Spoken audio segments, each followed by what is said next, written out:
Top quality और consistent performance के लिए सिर्फ सिल्वर पंप्स। टॉप क्वालिटी और कंसिस्टेंट परफॉर्मेंस के लिए सिर्फ सिल्वर पंप्स, नाम याद रखना।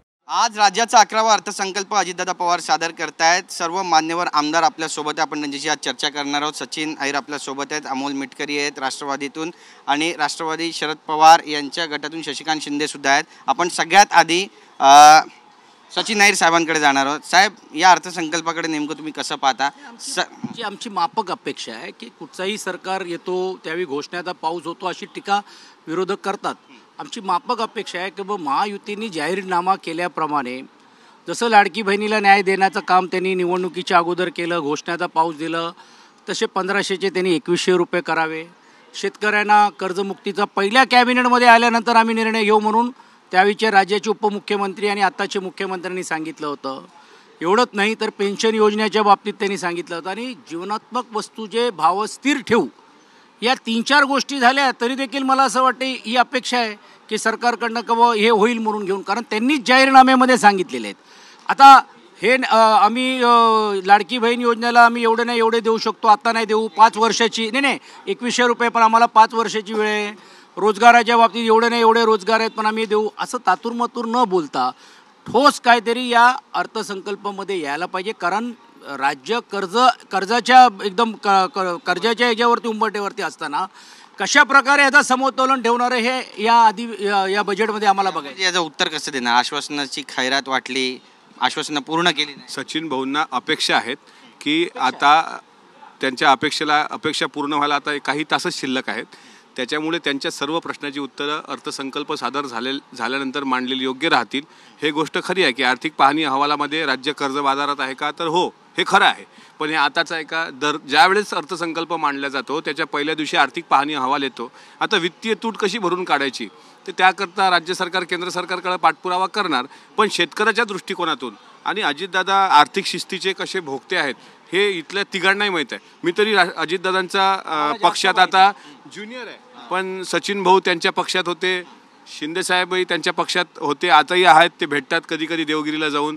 पण त्यामुळं मी तुम्हाला एक गोष्ट मात्र नक्की सांगतो की अजितदादा जे अर्थसंकल्प मांडतील तो अर्थसंकल्प सचिन दादाच्या अपेक्षेला पूर्ण असणार आहे। तुमच्याकडे येते, तुम्ही अजितदादांना जाऊन भेटता, असं थेट आरोप आहे तुमच्यावरती, कशासाठी भेटता ते स्पष्ट करा।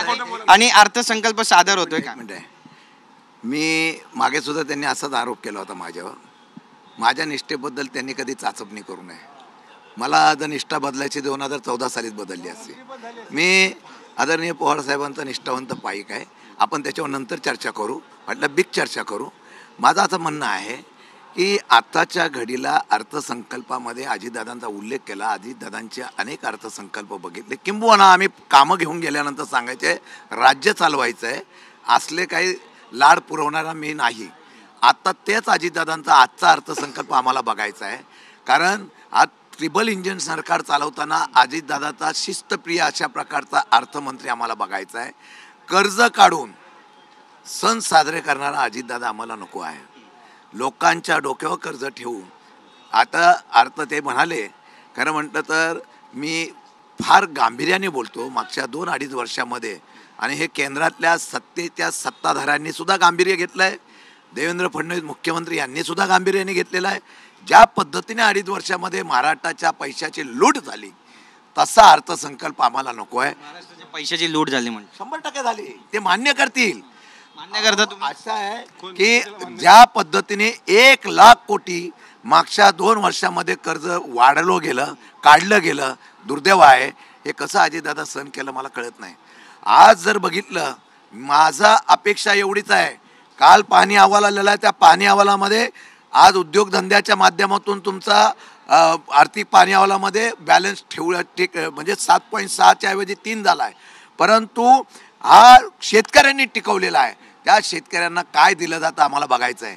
त्यांना ज्या अपेक्षा आहेत त्या अर्थसंकल्प पूर्ण झाल्या पाहिजेत, नाही तर मंत्र्यांची खाती, मंत्र्यांचे डिपार्टमेंट, त्यांना फक्त निधी द्यायचा, असं जर झालं तर सामान्य जनतेला न्याय मिळणार नाही, अशा प्रकारची परिस्थिती आहे। आणि त्यामध्ये उत्पन्नाचा जो स्रोत वाढवण्यासाठी ऑनलाईन गेमिंग अधिकृत करायचं चाललेलं आहे, कसिनो अप्रत्यक्ष करायचं झालेलं आहे। एवढं की आता दारूमधून उत्पन्न जास्त मिळतंय म्हणून अशी चर्चा सुरू झाली, आम्हाला माहित नाही, पण आता दारूची दुकानं काय काढायची काय असं पण चर्चा होत आहे.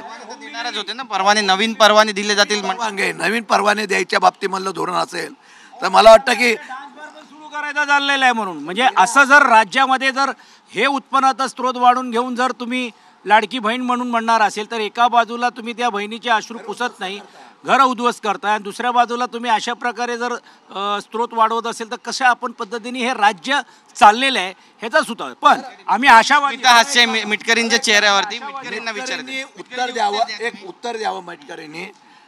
आत्ताचा जे अर्थसंकल्प मागचा पाण्यावाला त्यामध्ये आपला जो आहे उत्पन्न घटलेलं आहे, कसं उत्पन्न वाढवून तुम्ही अर्थसंकल्प सादर करा मिटकरी. शिंदे साहेबांच्या निष्ठेबाबतीत माझ्या मनात शंका नाही. दोघांनीही या अर्थसंकल्पातून अजितदादांकडून काही अपेक्षा व्यक्त केल्यात, त्या अपेक्षा पूर्ण होतील अशी आम्हा तिघांनाही अपेक्षा आहे. शेतकरी म्हणून मला अपेक्षा आहे, यांना अपेक्षा आहे. आता जो उत्पन्नाचा स्रोत वाढवायचा आहे, मला असं वाटतं त्यात सरकारने विचार केला असेल ना की ही वित्तीय तूट सांगाल का नाही, नाही तर आम्हाला विचारा उत्पन्नाचा स्रोत कुठून वाढवायला पाहिजे. वित्तीय तूट दूर करण्याकरता सरकारने काही उपाय केले असतील आणि केंद्र सरकारचं पाठबळ आहे ना. असं नाही ना की सत्तेमध्ये महाविकास आघाडी आमदारांना निधी मिळतोय का? विरोधातले जे आमदार आहेत, मुंबई आणि महाराष्ट्राचं केंद्रामध्ये दिलेलं उत्पन्न बघितल्यानंतर त्याच्याऐवजी बाहेरच्या राज्यांना जास्त पैसे दिले जातात केंद्रातून, आपल्या राज्याला दिलं जात नाही. राज्याची वित्तीय आता माझा यांना प्रश्न आहे, वित्तीय तूट दूर करण्याकरता काय केलं पाहिजे सांगा. सांगू, वित्तीय तूट दूर करण्यासाठी सामान्य शेतकऱ्यांना तुम्ही केंद्रबिंदू ठरवून त्यांच्यासाठी चांगल्या प्रकारच्या योजना देऊन त्यांना तुम्ही सवलती दिल्या पाहिजे. तुम्ही उद्योगपतींना सवलती देऊन ते पायगड्या घालण्याचा प्रकार चालू आहे, तो बंद करण्याचा केला तर मला वाटतं आपला मागचा पाणी अहवाल बघितल्यानंतर हा शेतकरी तुम्हाला उत्पन्न डबल करून देईल. पण त्यासाठी तुम्ही नियम काय लावले ऐका. आता 3 HP मोटारला फक्त तुम्ही आपण सबसिडी दिली, वीज माफ केली. सर्वात जास्त 60% वरती शेतकरी हा 7 HP वीज मोटर वापरतो. ते निकष आपल्याला आरोप आहे. मी औषध खत या उत्पन्नाबरोबर त्यांना तुम्ही सबसिडी दिली पाहिजे. अशा काही योजना आणा जेणेकरून शेतकरी डबल उत्पन्न करेल, अशी आमची अपेक्षा आहे. आणि ते उत्पन्न वाढीसाठी मुद्दा सचिन अहिर साहेबांकडे पण होता. तुम्ही म्हणालात की निधी मिळत नाही आमदारांना. वस्तुस्थिती आहे ना, सत्ताधारी आमदार सोडून दुसरी निधीच नाहीये. पण आता सत्ताधाऱ्यांची पण निधी आता मिळणार आहेत की नाही, कारण 25-15 बंद होण्याच्या मार्गावरती आहे. DPDCला 40% कट करण्याचा निर्णय घेतला गेलेला आहे. सामाजिक न्याय किंवा बाकी जे आदिवासी जे विभाग आला तर ऑलरेडी त्याच्यामध्ये पूर्ण रीतीने सांगण्यात आलेले आहेत की बाबा ह्यामध्ये कुठच्याही प्रकारे ठराव करता येणार नाही, तुम्हाला ते निधीची जी आहे ती योजना करता येणार नाही. अशा असंख्य गोष्टी ह्याच्यामध्ये करण्यात आलेल्या आहे. यातूनच स्पष्ट होणार आहेत का हे बजेट कशा प्रकारे येणार आणि आलं फक्त घोषणाचा पाऊस होणार का. चला, अतुल भातखळकर आपल्यासोबत जॉईन झाले, आपण त्यांच्याशी बातचीत करणं. बरेच आरोप आमदारांनी केलेले आहेत महाविकास आघाडीच्या, निधी मिळत नाही आमदारांना असं सुद्धा बोललं गेलंय. तुमची प्रतिक्रिया? नाही, आमदारांना 5 कोटी निधी आहेच आणि तो केवळ सत्ताधाऱ्यांना अजितदादांच्या काळातच तो निधी 2 कोटीवरनं 3 कोटी, 3 कोटीवरनं 5 कोटी हा गेल्या 5 वर्षातच झालेला आहे. त्यामुळे शशिकांत शिंदे साहेब असं काही बोलले असतील तर त्यांनी त्यांच्या पूर्वीच्या नेत्यांवर असे चुकीचे आरोप करू नये अशी माझी इच्छा आहे. नाही, त्यांचं 5 कोटी केलं आहे यामध्ये आम्ही कुठं दुमत ठेवलेला नाही आहे. बाकीचा विकास निधी करत असताना आता काय झालं आहे, पूर्वी असं नव्हतं. म्हणजे हे पण मान्य करतील की लोकप्रतिनिधी तो निवडून कुठून येतो, त्यांना जनता निवडून, तो कुठल्या पक्षाच्या ऐवजी त्यांना पण विकास कामं लागतात ना. आता तसं होत नाही.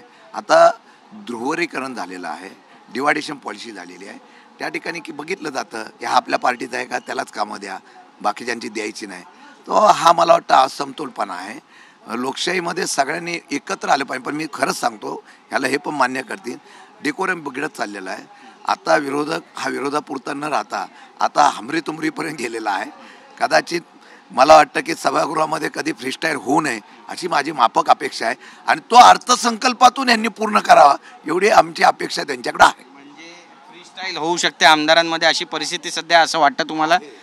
नाही, मला असं काही वाटायचं कारण नाही आहे. आणि मुळात अर्थसंकल्प हा 13 कोटी जनतेकरता आहे, 14 कोटी जनतेकरता आहे, शेतकऱ्यांकरता आहे, गोरगरिबांकरता आहे, युवकांकरता आहे, युवतींकरता आहे, सर्वसामान्य माणसाकरता आहे. विश्वास का नाही आमदारांचा अर्थसंकल्पावर? विश्वास का बसत नाही, बघा, विरोधी पक्षाचं काही काम असतं ना, त्यामुळे विरोधी पक्ष विरोधात थोडं बोलणारच आहेत. आणि त्याच्यामुळे त्यांना हे मनातून मान्य आहे की गेल्या 10 वर्षामध्ये मधली 2.5 वर्ष सोडली तर राज्याचा विकास गतीने झालेला आहे. मेट्रो पाहताय, रस्ते ऐका, पाहताय, आपण असं करू सगळं की नाही. की समृद्धी समृद्धी महामार्ग कधी झाला? भाजपच्या काळात. मुंबई पुणे एक्सप्रेसवे कधी झाला? भाजपच्या काळात. सी लिंक कधी झाला? भाजपच्या काळात. टोल कधी झाला? कोस्टल रोड कधी झाला? भाजपच्या काळात. टोल कधी झाला? भाजपच्या काळात. टोल 2014च्या आधी पहिला जो भिवंडी ठाणा बायपास होता ना, त्याला टोल लावला. टोल भाजपच्या काळात झाला. ये 7 पे दो और इस 5 पे लो. नेमकं आज अर्थसंकल्पामध्ये अजितदादा पवार यांच्याकडून कोणकोणत्या घोषणा केल्या जाणार आहेत याची उत्सुकता सध्या शिगेला पोहोचली. अजितदादा काय बजेट मांडणार याकडे उभ्या महाराष्ट्राचं लक्ष लागलं. कॅमेरा पर्सन योगेश गुरवसह गिरीश गायकवाड, TV9 मराठी, मुंबई.